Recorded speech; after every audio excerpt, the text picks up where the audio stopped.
হে গোল্লামারি আসছি অনেকক্ষণ হলো, কিন্তু এখনো জ্যামের জ্বালায় তো এখান থেকে বেরোতে পারলাম না।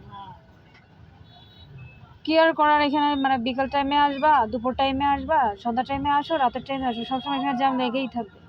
এখানে ব্রিজ করা আরও 3-4 বছর আগের থেকে, 2-3 বছর আগে ব্রিজটা ভেঙে ওরকম রেখে দিয়েছে। এখন ওই খুলনার ভিতরে ঢুকতে গেলেও এরকম জ্যাম বাঁধে, আর বাইরে থেকে আসতে গেলেও জ্যাম বাঁধে। কী পরিমাণের জ্যাম এইখানে! 10-15 মিনিট ধরে বসে আছি এখানে। একদম মানে গল্লামারিটা এত খারাপ একটা অবস্থা, তা বলার মতো না। ওই সামনে আবার ডাস্টবিনের ওইখানে মানে সমস্ত ময়লা ওইখানে ফেলে।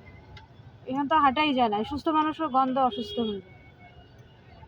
ব্রিজ করবে সেদিনকার খবরে নিউজ করলো, দেখলাম যে হচ্ছে আপনার ওইখানে বলছে যে খুব শীঘ্রই আর কি ব্রিজের কাজ ধরবে। হ্যাঁ, কিন্তু ব্রিজের কাজটা ধরার কোনো নামই নেই, কিন্তু বাজারটা ঢুকাই দিয়ে সব ভিতরে ঢুকাই দিচ্ছে। এই আর কি অবস্থা বাঙালি। এখন এই যে ব্রিজের কাজ দেখা যাচ্ছে যে আরও 2-3 বছরের মধ্যেও শুরু করবে কিনা তার কোনো গ্যারান্টি দেওয়া যায় না। প্রকৌশলীরা সব টাকা মেরে দেয় কোটি কোটি টাকা। রাস্তা ভালো হওয়ার সুযোগ 2-1 বছরের ভিতরেও সম্ভাবনা নেই।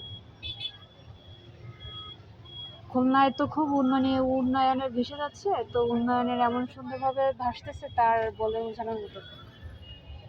কি পরিমাণের এইখানে জ্যাম লেগে গেছে, এদিকে তো তাকানোই যাচ্ছে। সামনে হচ্ছে ডাস্টবিন, আমি দেখাচ্ছি। এত পরিমাণে দুর্গন্ধ যে এখান থেকে মানুষ যাতায়াত তো করতেই পারে না। এইখানে ট্রাফিক পুলিশরা কীভাবে যে ওনারা ট্রাফিক হ্যান্ডেল করে তা জানে কি? এত তো লম্বা দীর্ঘ লাইন হওয়ার কথা না। ট্রাফিক পুলিশ দাঁড়ায় আছে, ওনারা কী কাজ করে তো ওনারাই ভালো জানে। আর ওই সামনে ওইখানে একটু পরিমাণে গাড়ি যায়, একটা রাস্তা থেকে এতগুলো গাড়ি যাতায়াত করতে পারে। ওই ঢুকলে বেরোতে পারে না, বেরোলে ঢুকতে পারে না, এই একটা অবস্থা। একদম খারাপ অবস্থা। আর একদম সামনে ওই যে দেখতে পাচ্ছেন না, ওই যে সামনে ওইখানে হচ্ছে যে ময়লা ফেলে, এত দুর্গন্ধ যে বলে বোঝানোর মতো। বাট টোটালি হচ্ছে যে এরিয়ার ভিতরে আসলে গন্ধে আমার টিকতে পারবে না। কী পরিমাণের দুর্গন্ধ এখানে কি ফেলানো উচিত?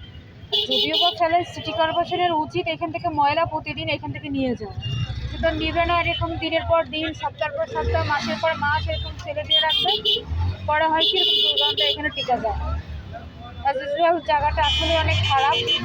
খুলনার মতো একটা ভার্সিটির সামনেতে এই ভার্সিটির মতো এত বড় একটা জায়গায় এরকম অবস্থা একদম আশা করা যায় না। আমরা খুলনাবাসীরা তো অনেক সময় বিভিন্ন ধরনের অভিযোগ, এটা হচ্ছে প্রকৌশলীদের দুর্নীতির কারণে এরকম হয়।